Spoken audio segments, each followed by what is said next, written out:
Ben, disons que j'étais un gars qui se cherchait un peu dans la vie. J'avais un manque de confiance en moi. Puis, je pensais de retrouver la joie de vivre ou la façon de vivre dans l'alcool. Moi, je croyais que Dieu existait, mais avec tout ce que j'avais fait dans la vie, pour moi, j'étais condamné, j'allais sur le diable direct. Et certaines personnes, ils ont dit, tu n'as plus rien à perdre, essaye-le. Ça ne coûte rien. Donc, moi, qu'est-ce que j'ai fait? Je m'en cache pas, je me suis mis à genoux et j'ai demandé, j'ai dit, si vraiment tu existes, si t'es là, je vais demander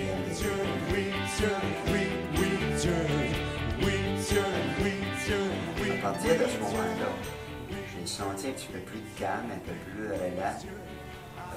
J'ai commencé à fréquenter les groupes de soutien. Évidemment, j'ai régler mon problème d'alcool. Et puis après ça, je cherchais une façon d'aller me ressourcer au moins une fois par semaine. Et c'est là que j'ai rencontré l'Armée du Salut. J'ai rencontré le pasteur et sa femme. Et j'ai commencé à assister aux réunions les dimanches.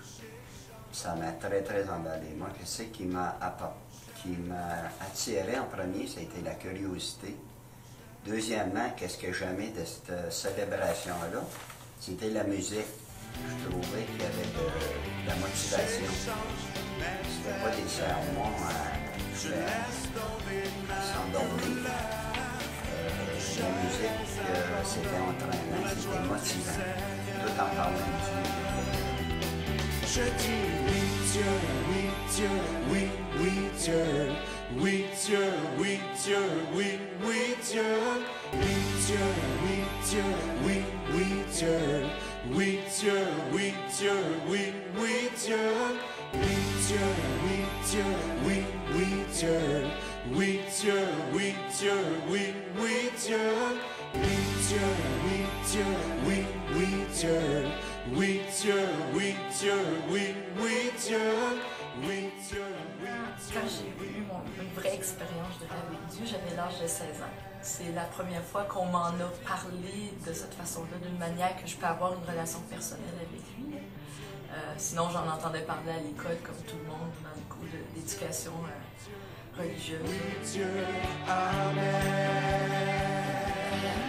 D'abord, à 16 ans, j'étais une adolescente hyper gênée, hyper complexée. Si j'avais pu me fondre avec le tapis, ça aurait été parfait pour moi. Moi, je pensais jamais me marier et avoir des enfants. Je pensais jamais qu'un homme s'intéresserait à moi et pourrait me marier. Même si la tristesse remplit la nuit, sa Mais, joie.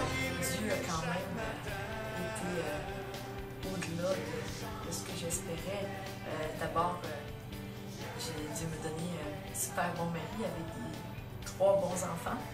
3 enfants, 2 garçons et une fille, super. Dieu m'a donné une famille spirituelle, il m'a donné l'Église. Une famille dans laquelle c'est pas parfait non plus. Je dirais qu'aujourd'hui, ça a changé quelque chose dans mes relations. Parce que je suis capable d'être moi-même, je suis capable d'être vraie. De sentir cet appui-là, cet accueil-là dans ma famille, d'avoir le droit d'avoir un lieu dans lequel je pouvais être vraiment vraie. Ça m'a aidé. Moi, j'ai une famille où l'alcool était présent. Et ça a fait que j'étais un garçon qui était beaucoup renfermé. Émotionnellement, j'ai senti ça comme... je me suis senti abandonné. On ne manquait pas de nourriture à la maison, mais le côté affectif, le côté... j'étais pas un enfant ce que je me sentais comme... Je regarde ça avec le regard de beaucoup d'un adulte, j'étais plus un enfant abandonné comme tel.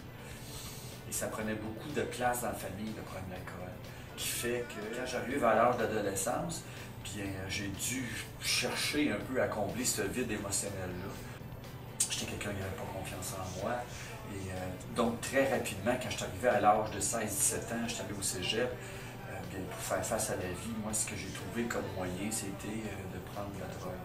Pour m'aider à camoufler ma gêne, puis en même temps, à me faire des amis plus facilement. Quand tu présentes un joint à d'autres toxicomanes, c'était facile de t'accepter dans la communauté.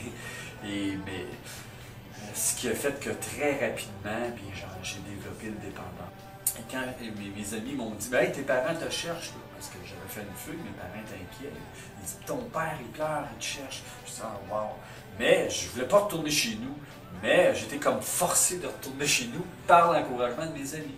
Et quand j'ai vu mon père, que j'étais revenu de ma fille, qui me prit dans ses bras, qui me dit qu'il m'aimait, ça a fait un impact sur ma vie. Et c'est là que j'ai décidé de vouloir m'en sortir.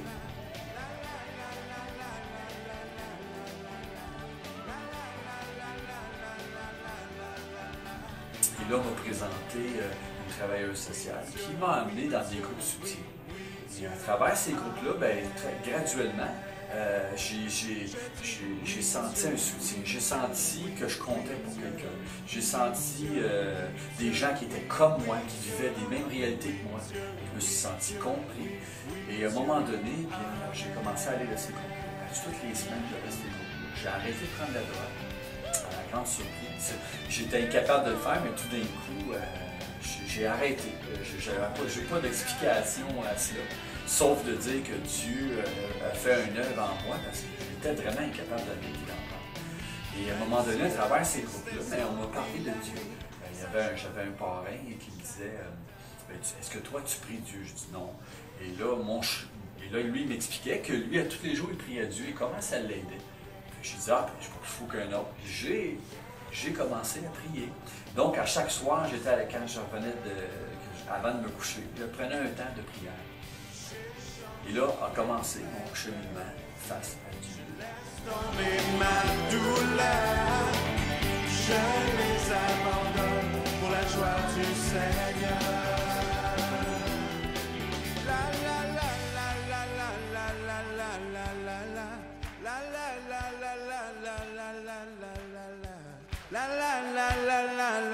la la la la. Amen. La la la la la la la la la la la la. La la la la la la la la la la la. La la la la la la la la la la la. Amen.